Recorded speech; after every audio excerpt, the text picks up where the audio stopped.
नमस्कार जय जगन्नाथ जन्माष्टमी अनेक अनेक शुभेच्छा एवं शुभकामना। भाद्रव मासर कृष्ण पक्ष अष्टमी तिथि रे श्रीकृष्ण मृत्युलोक जन्म ग्रहण करथिले। सेथिपई आमे एही दिन को जन्माष्टमी भावे पालन करिथाउ आउ ता पर दिन को नंद उत्सव भावे पालन करिथाउ। आकाशवाणी अनुसार श्रीकृष्ण माता देवकी अष्टम गर्भरु जन्म होइथिले। श्रीकृष्णଙ୍କର जन्म मथुरार कारागार भितर होइथिला।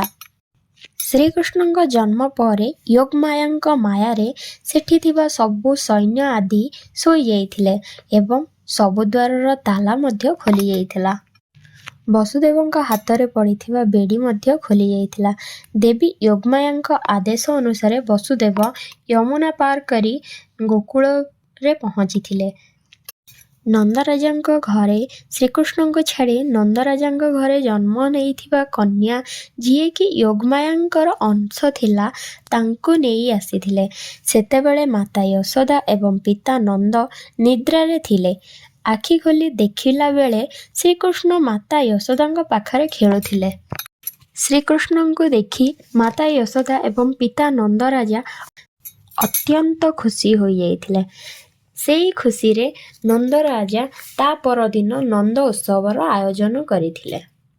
सेई भली पंचामृत रे स्नान करी नुआ वस्त्र पिंधि पूजा आरंभ मु कली। एही भली मु जन्माष्टमी पालन कली।